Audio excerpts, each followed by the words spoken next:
საუბარს ვიწყებთ მწერალ ნაირა გელაშვილთან, ნაირა, საღამო მშვიდობის, მადლობა გადაცემაში მონაწილეობისთვის. პირველ რიგში მინდა დავიწყოთ ჩვენი საუბარი მიმდინარე პროცესებზე თქვენი შეფასებით.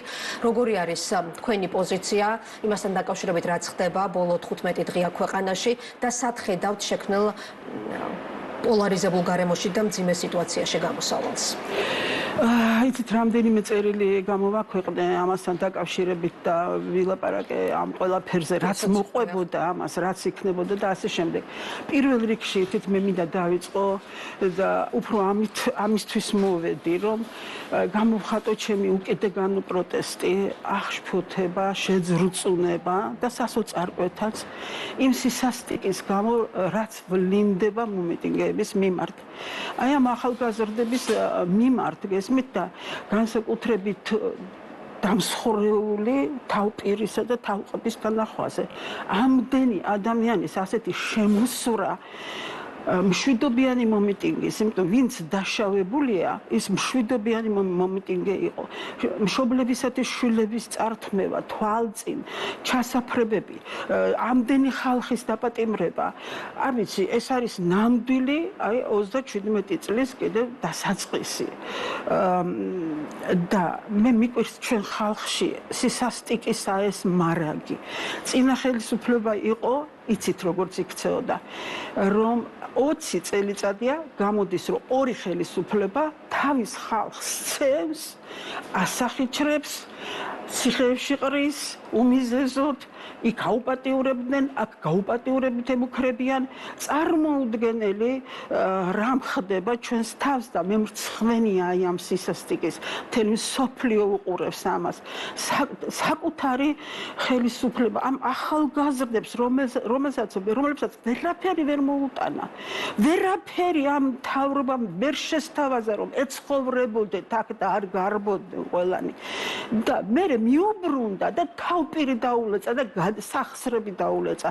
ეს არის წარმოუდგენელი და მეშინია ჩვენი თავის.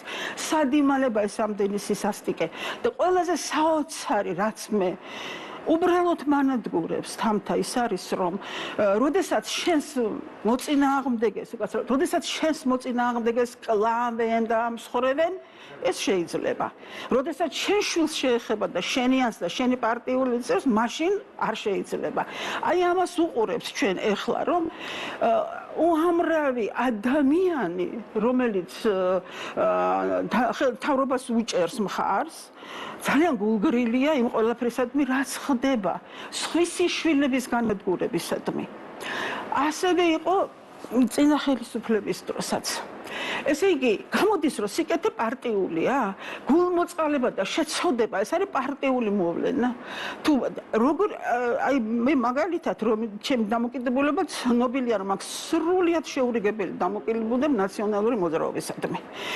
ვინც თავის წარსულს აყალბებს, იმ უზარმაზარ დანაშაულებებს ამართლებს და ფარავს, მე იმისაგან მართლა ჭიქაწყალს არ დავლევ და არც მათ ტელევიზიებში მივდივარ და საერთოდ არც არასოდეს არ დავივიწყებ იმ დასახიჯრებულ და გაუბედურებულ ადამიანებს, რაც ნაციონალურმა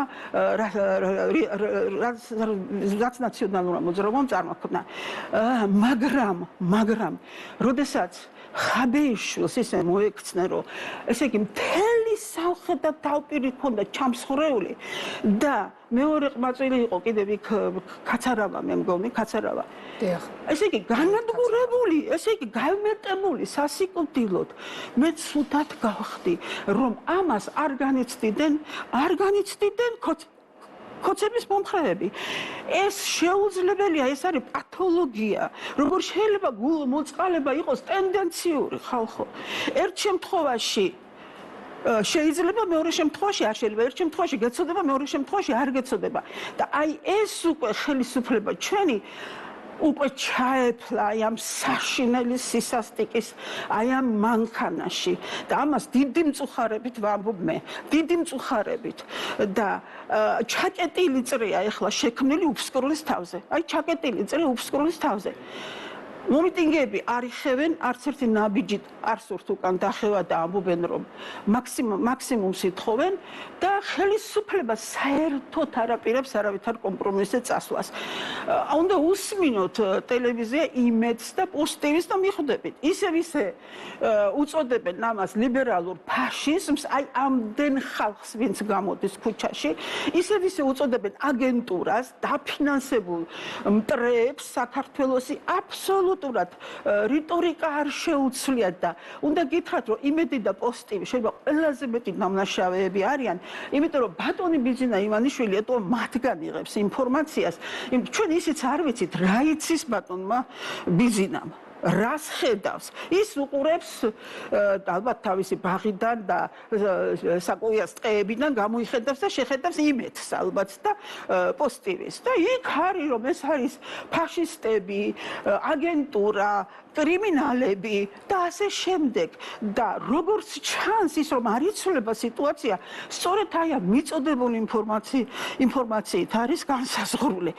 და ვიღებთ ამას რომ გაუთავებელი ჩვენ მსხვრე ახალგაზრდების ეს ხო ტრამვა, სულიერი ტრამვა არის, რომელიც მთელი ცხოვრება არ მიდის.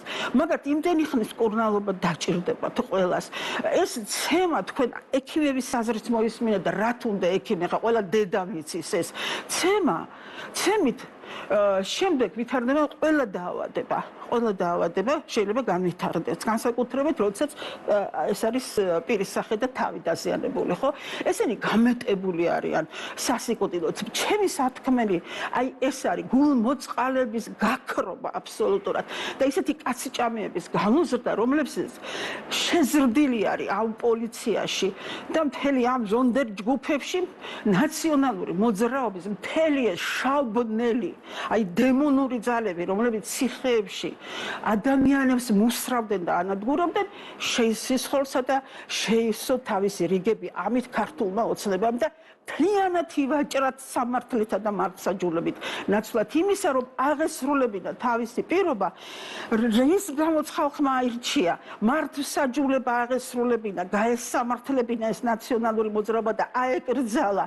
დღეს სულ სხვა სიტუაცია იქნებოდა საქართველოში იქნებოდა სულ სხვა ოპოზიციური ძალა და არა ის რომელსაც უკან გვამები აქვს და მორალურ ხმათ არის დღეს ქცეული ისე წაიყვანა საქმე ქართულმა ოცნებამ იქეთ ამხელენ და სწორიც არის იმიტომ რომ იგივეს კეთება დაიწყო და აი ამ სინამდვილეში ვართ ჩვენ ამ სასტიკ სინამდვილეში ამ ტყუილებში ამ ნახევრად სიმართლეებში და აქ არიან ეს ახალგაზრდები მოყოლილები გესმით რომლებსაც მე უდიდეს პატივისცემას უცხადებ ისეთი კარგები არიან ისინი ვინც გამოდიან ვინც ტელევიზიით ლაპარაკობენ ნორმალურად ეხლა იქ 1000 შეგზავნილი 1000 მიტმასნილი 1000 ჭუიდან გადასულია რა თქმა უნდა როცა ამხელა ის არის მასობრივი თავყრილობა მაგრამ რატომ იწვევ ამას ხო იცი რომ ასე მოხდება იქ ექსესები მე ხელისუფლებაა ხო ყველაფერზე პასუხისმგებელი პატრიარქმა დღეს გაავრცელა მოწოდება და იქ ერთ ნაწყვეტს წაგიკითხავთ საჭირო არის კონსტრუქციულობით უმართავი პროცესების თავიდან ასაცილებლად მიღწეული იყოს დიალოგი როგორ გაიგეთ ეს გზავნილი და მოწოდება მე იცით ეს გზავნილი არ ვიცი მე უნდა ვიცოდე მთელი ტექსტი რომ მივხვდე რაზეა ლაპარაკი მაგრამ საერთოდ ეს უკვე გარკვეულად დაგვიანებულადაც მიმაჩნია მე ეს თვითონ პატრიარქი და პატრიარქის უმძიმესი მდგომარეობა აქვს ჯანმრთელობის და ადამიანი ყველაფერს ძალიან განიცდის, მაგრამ ახლა შემოდროზე ვერ რეაგირებს, მართალია. მანამდეც გავრცელა საპატრიარქო. ხო, ესე იგი, არა, მე რაც ვამბობ, იცით, რა თქმა უნდა, კაცო, პატრიარქი რა თუნდა ამას, სხვანაირად როგორ უნდა გადაწყდეს, აი, ხო, ესე იგი, როგორ უნდა გადაწყდეს სხვანაირად. როგორ უნდა მოხდეს დიალოგის უზრუნველყოფა, როდესაც, იცით, რადიკალიზაცია არის, არა მხოლოდ პოლიტიკურ წრეებს გულისხმობს, საზოგადოების ყველა სფეროში. მაშინ, როდესაც ხელისუფლების მხარდამჭერებს პირდაპირ საზოგადოების ის ნაწილი, რომელიც დგას აქციაზე, აცხადებს რუსეთის მსახურად სამშობლოს მოღალატედ მონად. თავის მხრივ მართველი გუნდის მხარდამჭერები ფიქრობენ, რომ ის რაც დღეს ხდება რუსთაველის გამზირზე, ეს არის კონკრეტული პოლიტიკური ჯგუფების მიერ მართული პროცესი ევროინტეგრაციის მხარდაჭერის და დაცვის სახელით. შესაბამისად, ისინი არათუ უსმენენ ერთმანეთს, პირდაპირ შეურაცხყოფენ. სად არის გამოსავალი ამ მკვეთრად პოლარიზებულ გარემოში? დიალოგის უზრუნველყოფა მაშინ როგორ უნდა მოხდეს? იცით რა ვფიქრობდი მაგაზე, რომ ეგებ არ მოხდეს პოლიტიკოსებს შორის ჯერ პირველი ეტაპი იყოს საზოგადოების წარმომადგენლები, რომლებიც ერთი მხარეს უჭერს მხარს, მეორე მხარეს უჭერს, მაგრამ არიან ზრდილობიანები, ოჯახში გაზრდილები, იციან კამათის კულტურა ეს უკვე მოწმობს რომ პიროვნება ხარ, ხო მართალია, ერთმანეთს არ ახრჩობენ, ერთმანეთს არ აწყვეტინებენ და ასე შემდეგ. ვფიქრობ ჯერ ასეთი შეიძლება დაიწყოს დიალოგი, აი ორი ადამიანი ერთი მხრიდან, მეორე მხრიდან, აბა როგორ რაზე შეჯერდებიან, როგორ განიხილავენ, როგორ შეაფასებენ. მერე კიდე სამი ადამიანი ერთი მხრიდან, აი ესეთი შეიძლება შევარჩიოთ საზოგადოებიდან, განათლებული, წესიერი ადამიანები, რომლებიც სხვადასხვა პოზიციაზე არიან, მაგრამ იციან, აბა კამათი და დიალოგი სხვადასხვა პოზიციას უნდა, აბა რა თუ უნდა ეხლა ერთ აზრზე თუ ვართ, იქ ჩვენ რა დიალოგი გვჭირდება, ხო?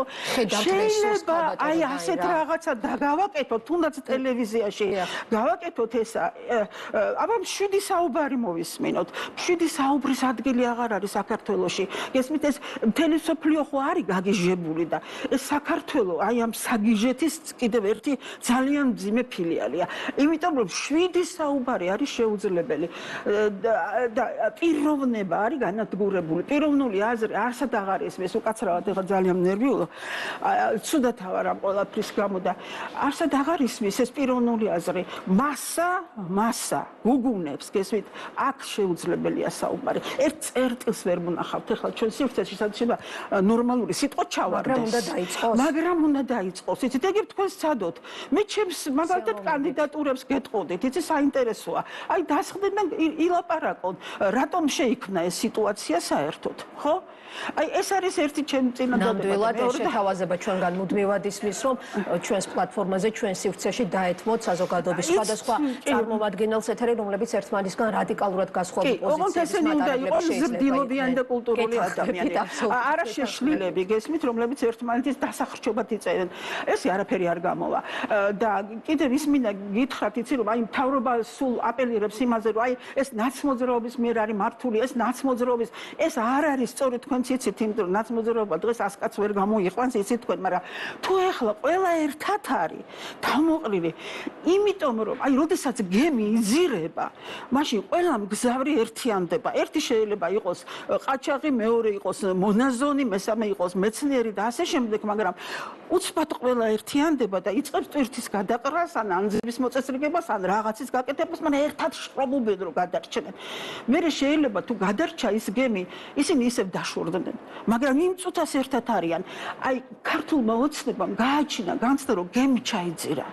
როდესაც აი ბოლო გადამწყვეტი ბატონ პრემიერის სიტყვა რომ ჩვენ წყვეტთ ურთიერთობას ევროპასთან და ასე შემდეგ და ეხლა მთელი იმედი და პოზიტივი იმის გამართლება და ახსნა განმარტებაზეა გადასული რომ ეს კი არ გულისხმია ისი გულისხმა 100 არ გაიგეს როგორ შეიძლება პრემიერმა ისეთი რამე თქვას რომ 1000-ნაირი ინტერპრეტაციას წარმოშვას 1000-გვარი ინტერპრეტაცია წარმოშვას ხო მართალია ეს დაუშვებელია ასეთი რაღაცის თქვა ერთი ფრაზით ადამიანმა უზარმაზარი განხეთქილება და გამოიწვია და ააყირავოს ლამის თელი სახელმწიფო. ყველა დარგი გადაქანდა უკან, ბიზნესი შერყეულია, ყველაფერი უკან მიდის.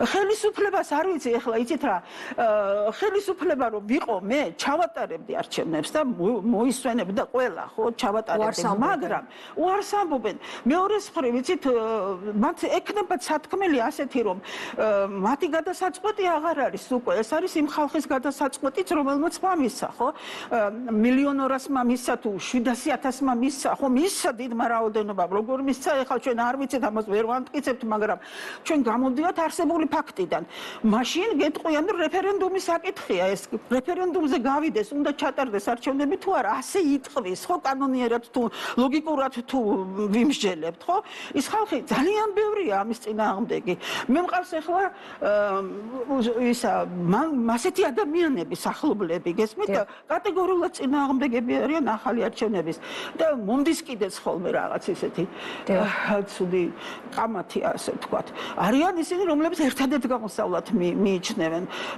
ანუ პლებისციტი თქვენი აზრით შეიძლება იყოს რეფერენდუმი რაღაცა ჩაატარეთ როგორც გადაწყოთ ხალხი მაშინ ისე იყოს და ყველა დავემორჩილოთ მაშინ მაგრამ იმის გარანტია გვაქვს რომ ეს კი ჩატარდება პატიოსნად. აქ გაუყალბებლად არაფერი არ ტარდება. აი ეს არის, იცით, აი ერთიანი სიყალბისა და ტყუილის რაღაც. აი მაშინ ვართ მოქცეული რაღაც საოცარ გარსში და ვეღარ გამოვსულ ვართ აქედან.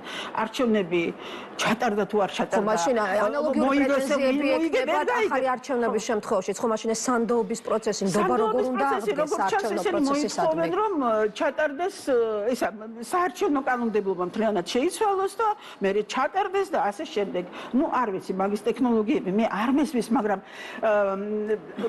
ამ მდგომარეობიდან გამოსასვლელად მაინც მე ვფიქრობ, რომ აი ესეთი წყნარი საუბარის დიალოგი შევქმნათ, პრეცედენტი შევქმნათ, უბრალოდ ხალხმა ისწავლოს, რომ წყნარადაც შეიძლება. ქალბატონ ნაირა, პრეზიდენტის როლი როგორ გესახებათ შექმნილ ვითარებაში? ჩვენ ვნახეთ, რომ ბოლო 2 წელია წავედა აკრიტიკებს. სალომე ზურაბიშვილი ერთ-ერთი მთავარი კრიტიკოსი გახდა იმ ხელისუფლების, რომელმაც თავის დროზე ის წარადგინა საპრეზიდენტო კანდიდატად და მხარი დაუჭრა მას, როგორც საპრეზიდენტო კანდიდატს. ბოლო თვეებში ეს დაპირისპირება კიდევ უფრო გაღრმავდა და გამწოვდა და დღეს სალომე ზურაბიშვილმა თქვა, რომ ის რჩება პრეზიდენტად, რომ ის არ ცნობს ახალი პრეზიდენტის ლეგიტიმაციას, ხვალ არის არაპირდაპირი წესით პრეზიდენტის არჩევნები დანიშნული.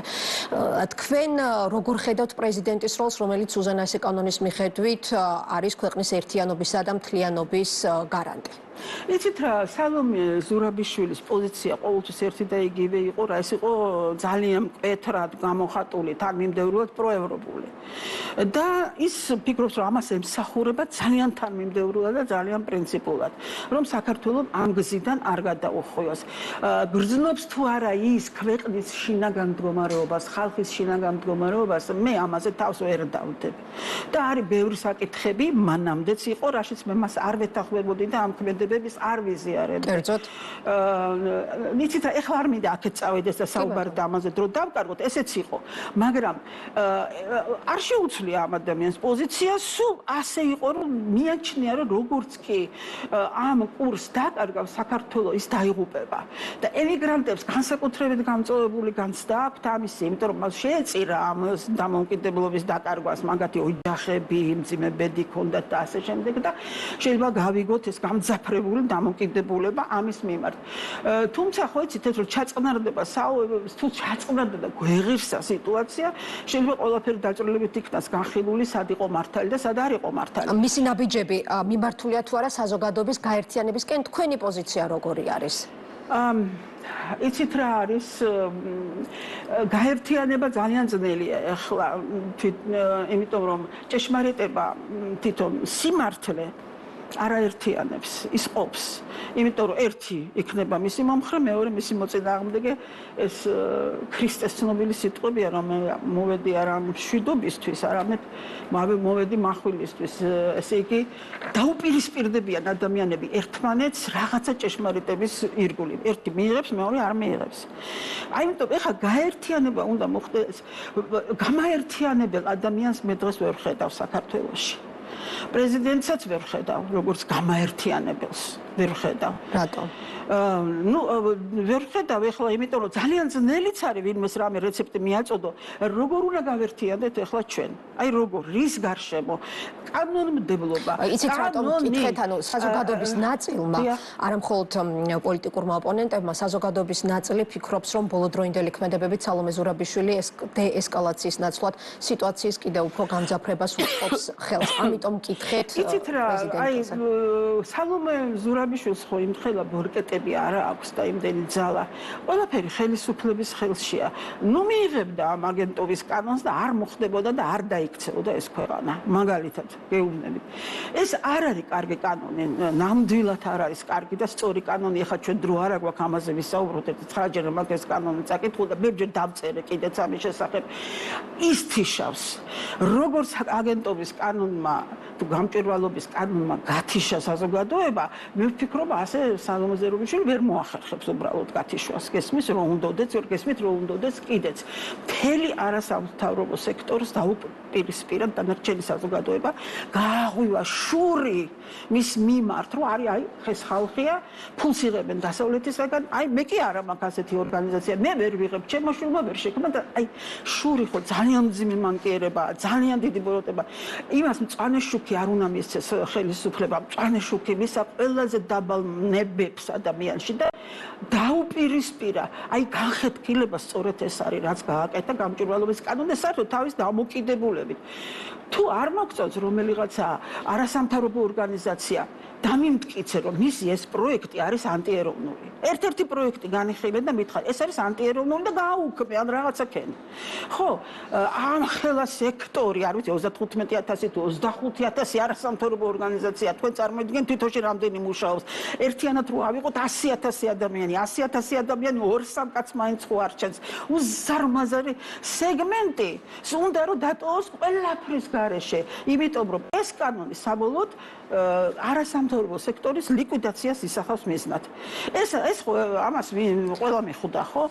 და აი გათიშულება სწორედ ეს არის და ეხლა მე მაგალითად სალომე ზურაბიშვილის ადგილას რაღაც სხვა რაღაცებსაც ვიტყოდი ამ ყველაფერთან ერთად. და ვიკდებოდა ცოტა ხელისუფლებისგან იყო შეთავაზება აქციაზე მყოფი ახალგაზრდების მიმართ პირველ რიგში რომ მათ თავაზობენ დიალოგს. თქვენი აზრით ეს შესაძლებლობა უნდა გამოიყენონ თუ არა აქციაზე მდგომმა ადამიანებმა. იცით რა არის ვისთან დიალოგი? კერძოდ ვისთან? თავად ხელისუფლების პირველი პირები, მათ შორის პრემიერ-მინისტრი არის თვითონ გამოთქვა მზაობა, რომ თავად მისი ფუნდამენტური თვისება არის მონოლოგურობა. მისი ფუნდამენტური თვისება არის არადიალოგურობა. მისი ფუნდამენტური თვისება არის სოციოპატია. მაპატიეთ, მაგრამ ეხა ყველაფერი უნდა ითქვას, იმიტომ რომ დაიქცა ქვეყანა. არავის არ მოუნდება მასთან დიალოგი, იმიტომ რომ ის არ არის დამოუკიდებელი ადამიანი, ის იმართება და თვითონ ვერაფერს ვერ წყვეტს და ვერაფერს გვიპასუხებს. ამიტომ მასთან არ მოუნდებათ დიალოგი. მაშინ ვისთან?